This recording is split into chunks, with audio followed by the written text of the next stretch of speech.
नमस्कार। सोचिए, क्या होता है जब दो देशों का सदियों पुराना एक तरह से पारिवारिक रिश्ता जियोपॉलिटिक्स के भारी दबाव में आने लगता है।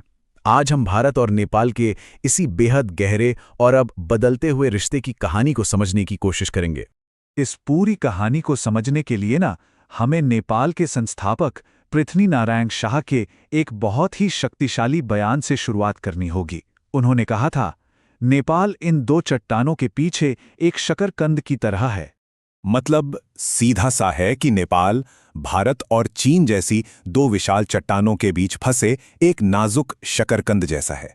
ये बात आज भी नेपाल की भूराजनीतिक सच्चाई को बिल्कुल सटीक तरीके से दिखाती है। उसे हमेशा से ही इन दो बड़ी ताकतों के बीच एक बहुत ही मुश्किल संतुलन बनाकर चलना पड़ा है। तो चलिए सबसे पहले जरा जड़ों में चलते हैं और समझते हैं कि वो ऐतिहासिक नींव क्या है जिस पे ये पूरा रिश्ता टिका हुआ है। देखिए, ये रिश्ता सिर्फ दो पड़ोसियों का नहीं है, बल्कि एक तरह से एक साझा सभ्यता का है। दोनों देशों में हिंदू धर्म की गहरी जड़ें हैं। हम देवनागरी लिपि का इस्तेमाल करते हैं और नेपाल के मधेश क्षेत्र का तो उत्तर प्रदेश और बिहार के साथ सांस्कृतिक और भाषाई जुड़ाव बहुत ही गहरा है। और इन सबसे भी ऊपर है एक बिल्कुल अनोखी चीज, हमारी खुली सीमा व्यवस्था। और इसी खुली सीमा से जन्म हुआ एक बहुत ही खास रिश्ते का, जिसे कहते हैं रोटी बेटी का रिश्ता। ये शब्द अपने आप में पूरी कहानी कहता है। रोटी यानी रोजगार के लिए एक दूसरे पर निर्भरता, और बेटी यानी सीमा के आर पार होने वाली शादियां। इसने दोनों समाजों को इतनी गहराई से जोड़ा है कि ये सिर्फ एक राजनीतिक नहीं बल्कि एक पारिवारिक बंधन बन गया है। लेकिन अब कहानी में एक ट्विस्ट आ रहा है। ये जो पारंपरिक रिश्ता है ना, ये अब एक बड़े दबाव में है। क्षेत्रीय जियोपॉलिटिक्स बदल रही है और नेपाल पर बड़ी ताकतों का दबाव, जिसे कहते हैं ग्रेट पारा स्क्वीज, वो बढ़ता ही जा रहा है। अब देखिए संतुलन कैसे बदल रहा है। जहां एक तरफ भारत के साथ जो ऐतिहासिक संबंध हैं उनमें तनाव आ रहा है, तो वहीं दूसरी तरफ चीन का प्रभाव नेपाल में तेजी से बढ़ रहा है।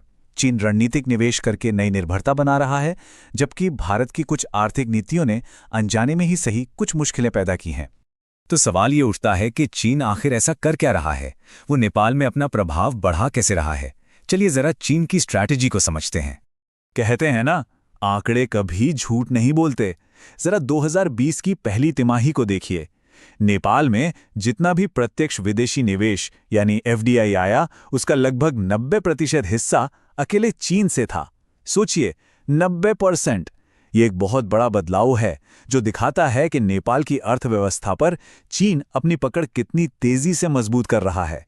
तो चीन की रणनीति वो कोई एक तरफा नहीं है, बल्कि चारों तरफ से है। वो सड़कों, रेलवे और पोर्ट्स जैसे बड़े इंफ्रास्ट्रक्चर प्रोजेक्ट्स में भारी निवेश कर रहा है। नेपाल को अपने महत्वाकांक्षी बेल्ट एंड रोड इनिशिएटिव से जोड़ रहा है। स्कूलों में मैंड्रिन भाषा को बढ़ावा दे रहा है और तो और नेपाल की सत्ताधारी पार्टियों से सीधे राजनीतिक संबंध बना रहा है।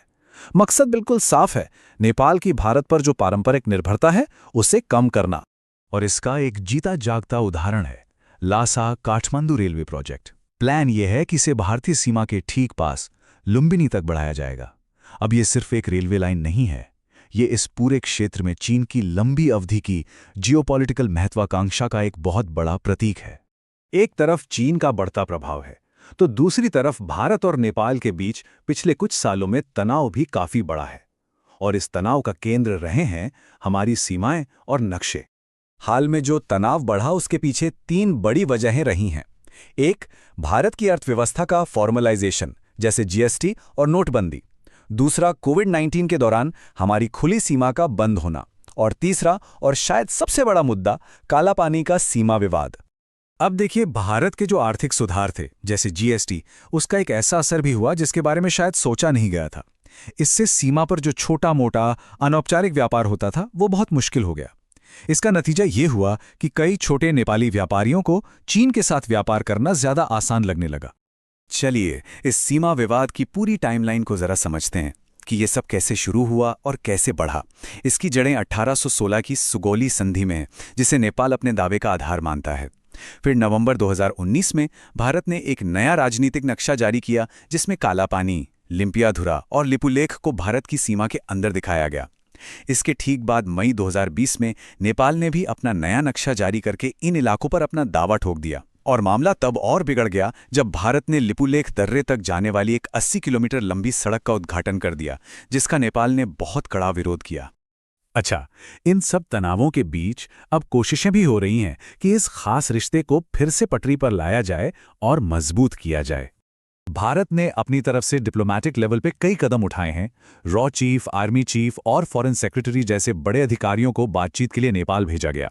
व्यापार और यात्रा के मुद्दों पर वर्चुअल मीटिंग्स हुई और तो और सीमा पर आर्थिक जोन बनाने का प्रस्ताव भी रखा गया है। लेकिन एक लेकिन यहां भी है, और ये एक बहुत बड़ी चुनौती है। पंचेश्वर बांध और पोस्टल हाईवे जैसी कई बड़ी और महत्वपूर्ण जॉइंट परियोजनाएं हैं जो सालों से या तो रुकी हुई हैं या अधूरी पड़ी हैं। विश्वास को अगर फिर से बनाना है तो इन अटके हुए वादों को पूरा करना बहुत बहुत जरूरी है। तो आखिर में हम उसी बड़े सवाल पर आकर रुक जाते हैं। क्या ये सदियों पुराना ऐतिहासिक बंधन आज के इस आधुनिक जियोपॉलिटिक्स के भारी दबावों का सामना कर पाएगा? इस सवाल का जवाब जो भी हो, वो ना सिर्फ इन दो देशों का बल्कि इस पूरे क्षेत्र का भविष्य तय